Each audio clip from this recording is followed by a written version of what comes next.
What's up, YouTube? Today's video is not about Jeeps. It's not about cars, not about motorcycles, but it's about my trailer. Now, why would I make a video about a trailer? I mean, really?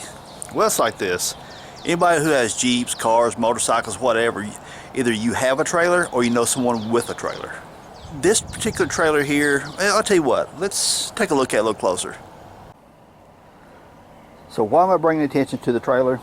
Pretty simple, actually. Check out the decking. You can see through it. This trailer was originally a wood floored trailer like most all other utility trailers. But when I purchased this thing, I mean, the wood was so shape. I mean, after a while it completely rotted out, was getting weak, falling through. And I had some of this steel grating right here laying around. So I put some of it down. But I still had to buy another sheet to complete it. This over here, you can see right here is the seam that I have still yet to weld them together. Maybe that'll be a later video showing you guys how to do that.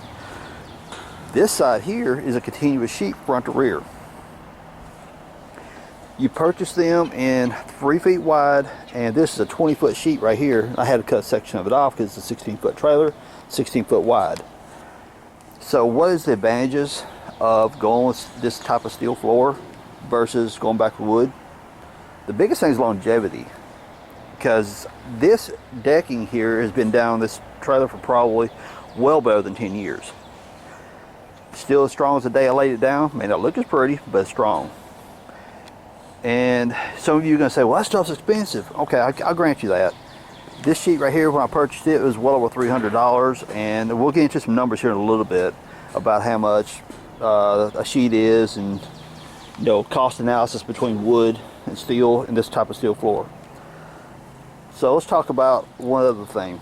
What would be a huge advantage over having this floor like this? I mean, if you got a wood deck down here, you got flat surface everywhere.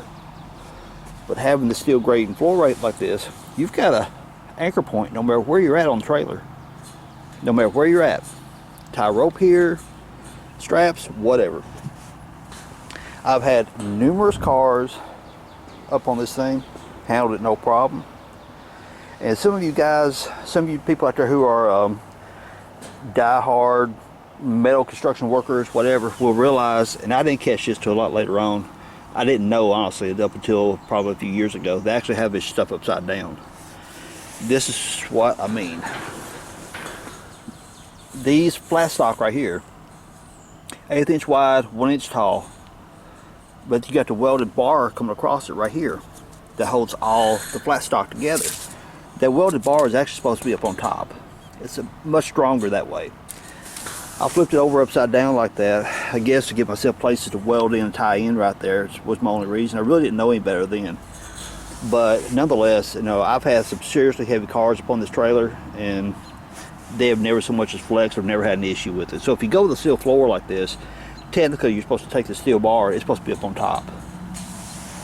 Then what I also did, I had some of this tubing laid around, so I put these pockets in. So if I wanted to put side stakes up on it right here for sides, or I don't know, because I'm eventually still thinking about cutting them off one of these days. But I put little key slots in here for chains to lock into it. Made it pretty well versatile. Up here, these holes are here. I hook the winch into them sometimes, pull cars up on it. So it's a very versatile trailer. Now, some of you are going to be saying, okay, now what? How are you going to put, if I want to haul a bunch of mulch, it's just going to fall right through it. You are correct, it sure will. If you want to haul gravel, guess what? It's going to fall right on through it. But heck, go down to Walmart, Harbor Freight, wherever, I don't care where you go. Those blue tarps, those cheap blue tarp, line the bottom of it. Line the bottom, let it come up the sides. Layer it coming back. Dump all your gravel, your mulch, whatever, on top of those tarps, and they'll keep prevent it from falling through. But it'll also do, once you unload all your mulch or whatever it is you need, or hauling, should I say, once it's all said and done, you just take those tarps, pull them up one by one, and clean them off. It makes cleanup so much easier. With that 2 inch square right there, you can see it only runs about halfway up, and it's only for a couple of reasons. One, I ran out of it. Two, the leverage of whenever you pull a vehicle or a tractor or whatever you put on the back of it, it's going to push down the trailer back here. It flexes the most from the midpoint of the axles back. So once the vehicle or whatever you're pulling up on it, you get past this point here, and it's up here. Once you get up on here a little bit, then the whole trailer starts actually taking the weight, and it doesn't flex us back in as much, so it's not as critical. Now that story on that steel plate right there, that's the 3/16 plate that has got some kind of rough texture. I have no idea how to explain that texture, but this side over here is a full sheet. This side over here stops about right along in there. So for the longest time, I didn't have that steel plate down there, and people would be walking up through here not paying attention, and boom, your foot would drop off down through there, and those raw edges of that plating would scratch the crap out of your leg. So I put that in, welded a few places around through here, tied these ends onto it, and solved that issue. But then I cut holes in here, here, and there as a way to wrap chain around it and hook my winch onto it to pull cars or whatever up on it. See, I got my toolbox here. Yep, that returns bent like crazy. It used to not be that, but you know, things get loaned out. Next thing you know, things are bent up. Just the way it happens. I mean, I could always hook something onto that and pull it back this way, straighten it back out.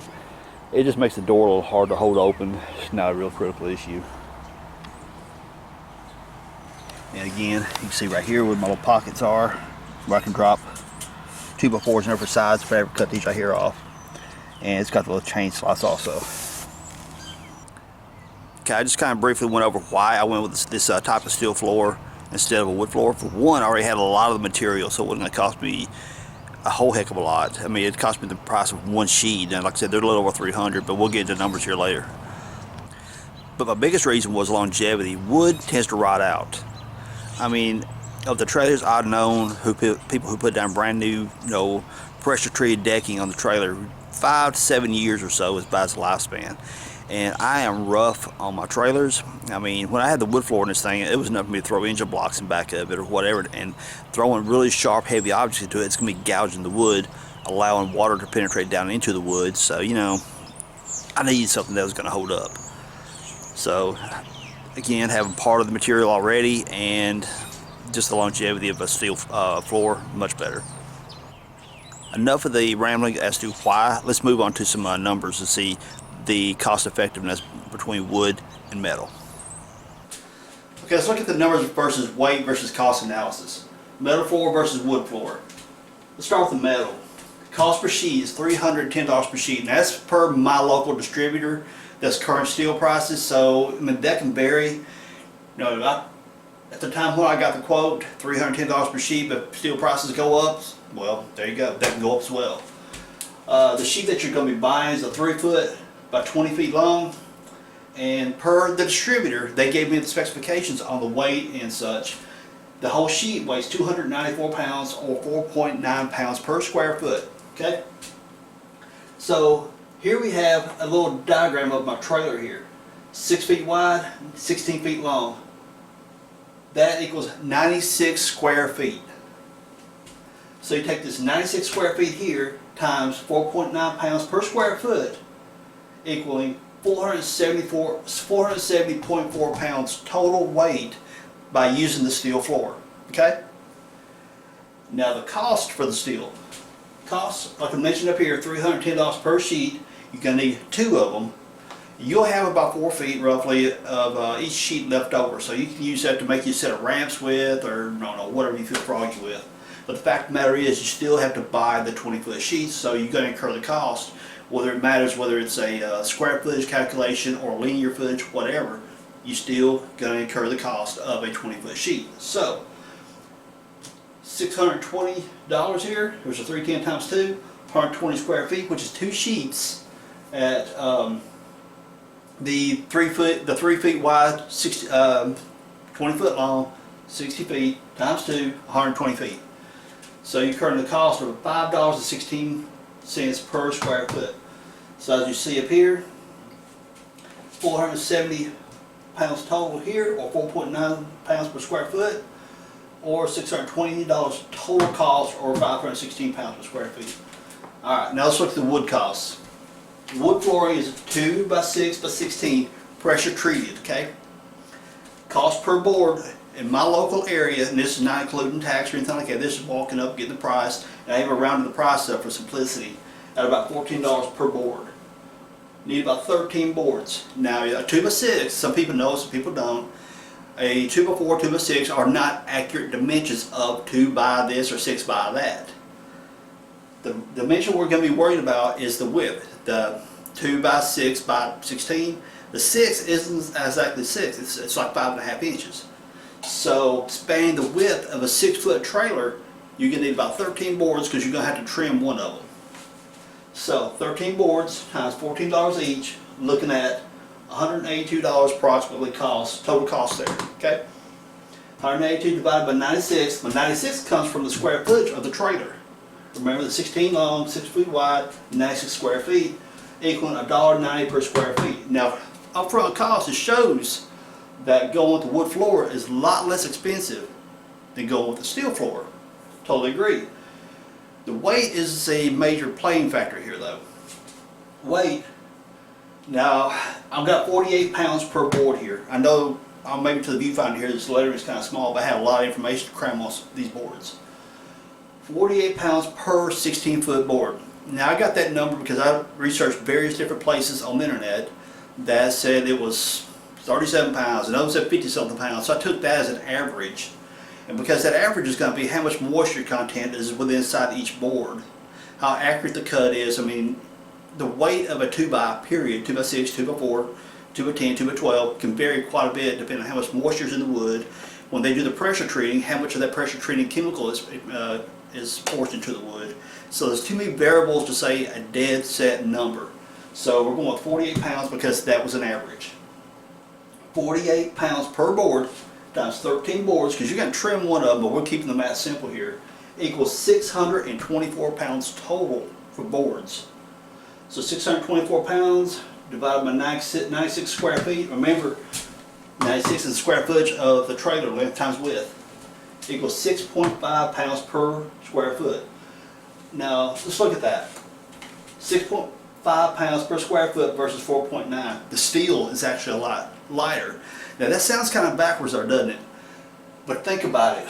That metal, as I showed you guys on the floor of the trailer, here, very rude drawing of the trailer, you come like this right here.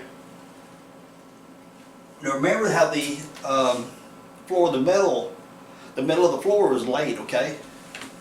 You got these lines kind of like this right here, the lengthwise. Now remember, each one of these lines is that flat stock is only an 1/8 inch wide.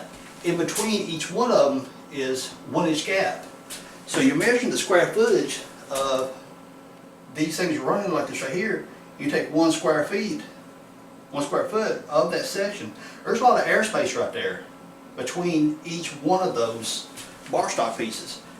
So per square foot of this material, the metal is a lot lighter. Not to mention, you get all the perks of having multiple places to hook straps onto, this and that.